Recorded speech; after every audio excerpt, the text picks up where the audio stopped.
So, this week's episode of One Piece, in my opinion, was really good. I liked it. I mean, I guess there were a couple scenes that were a bit dragged out, but for the most part, what actually was there, the actual content, I enjoyed it to its fullest. To get the more minor plot points out of the way, with Luffy, Kinemon, and Zoro. Zoro, of course, got lost, being who he is. Although I had to wonder, is there even eye holes in those costumes of theirs? I have to wonder because Zoro does not need help in getting lost even more.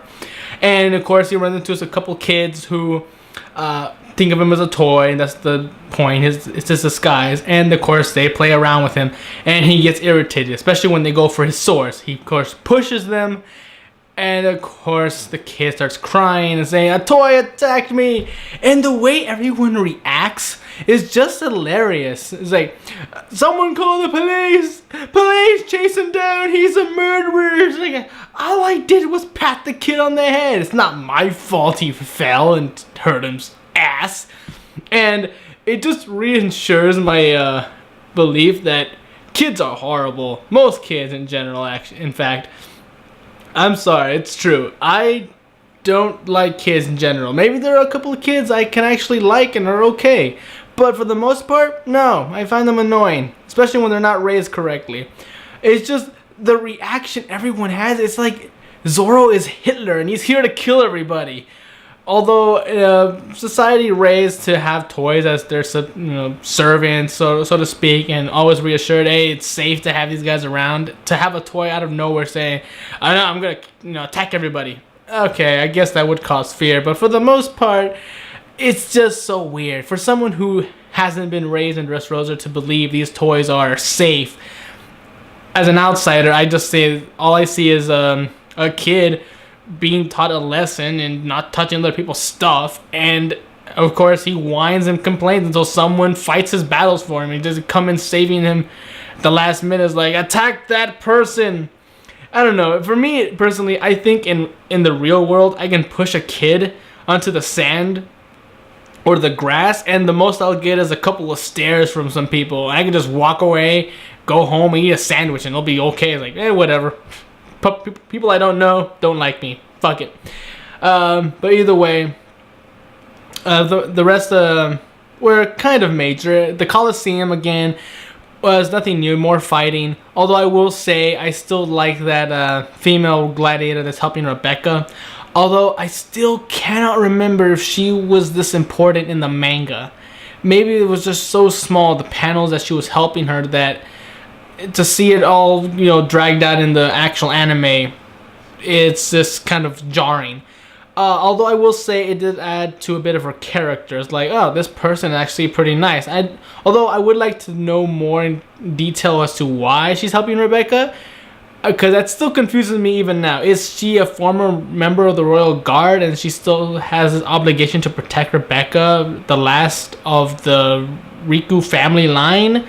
Or is it just like, females have to stick together, with its, girl power? I would like to know more about this character's backstory so I can understand why she's helping Rebecca. But either way, that ends with, all of a sudden we got cut to a couple of other scenes. When we come back to the Colosseum, everyone's knocked out, and apparently, according to everyone, it happened in a blink of an eye. No one even saw what happened. And everyone's just passed out, even Rebecca. And finally, someone's getting up from the smoke. And I'm just wondering, there's no way they're going to have, I'm going to guess, 7 episodes of building up Rebecca fighting in this tournament to have her just lose in an instant off screen just like that. No way. That person standing up is obviously Rebecca. Who else could it be? But I will say, then how did everyone pass out? Well, she already has observation haki. It wouldn't be too much of a jump for her to have some small amount of Conqueror's haki. Although the rest of her family hasn't shown too much to have haki, so that would be a kind of a rare thing to have. It's kind of out of nowhere. But either way, we'll get answers next week. And for the rest of this episode, it was just Usopp and Robin infiltrating the port and pretty much getting disguises and the Tontadas at the same time. And again, that was not much progression. They got their disguises. And I will say, Robin does look kind of hot in that disguise. And this leads up to the funniest scene in the whole episode. I mean, this made me laugh. All these soldiers are getting into this elevator or lift with the report that Frankie is outside the toy house attacking it. So, of course, they're saying, like, oh, we take this guy down, we'll be rewarded. I go, oh, my God, we'll be promoted or something. Like, just take this guy down, like, it'll be easy.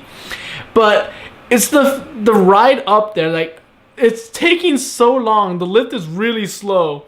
And all you see is all these soldiers lined up and just, like... And then one guy just starts scratching his balls. And the rest of them are just looking at him like, dude, why are you doing that? It's just, where did that come from? That was clearly not in the manga. And in fact, it makes me think of the things that anime can get away with. They can actually show these kinds of scenes in the show. And it's something that the manga can't do, and actually show a bit of interaction between even the most minor of soldiers. And I like that. Although, I will think my perverted mind is going to, maybe he's not scratching himself. Maybe he's trying to wank off. It's like, oh, this reminds me of the dream I had last night. Surrounded by a bunch of guys in an elevator. It's like, oh, damn it, Henry. We told you to stop touching it in front of us. What's wrong with you? Either way, it's just funny to see them interacting in that way. But really, that made the whole episode for me. As soon as I laughed at that part, I started seeing more of the good things about the rest of the episode, and it really just took off from there. Like, after that, I just immediately think this is a good episode. Made me laugh. It kept me interested in certain things, and made me more interested in the side characters and even the most minor of random soldiers, and that's good. The only other thing was the flashback with the toy soldier. Now, I could question as to why it popped up at that point, but it's still nice, to see more of Toy Soldier teaching Rebecca how to fight. And Rebecca telling him, like, no, I need you to just protect me. That's all you can do. You promised you would protect me until you die. But then he, reveals to her, like, I am a toy. The rain and wind will rust me. And it shows that his body is actually rusting, and it's really hard for him to move. In fact, it's probably hurting him. I don't know if toy soldiers or toys at all can feel pain. But maybe it does. Maybe it's so painful for him to move now that he's rusted. But he's still enduring to, make sure Rebecca grows up safe. And that's really touching, And this goes beyond just fatherly love. It's just love in general. It's like, he really cares for his daughter. He doesn't want to lose her. He doesn't want to see any pain come to her. And that's why he's forcing himself to raise her the best he can, even when he's so limited being in that body. And it was just nice and touching. So, all in all, this episode was great. There were just so many things that came up that I never would have expected, that kept me interested in side characters and minor characters and just all around enjoyment. So, really, this episode was fantastic. I loved it. So, I can't wait for the next one. So, until then, I'm Tony Dragon. Bye-bye.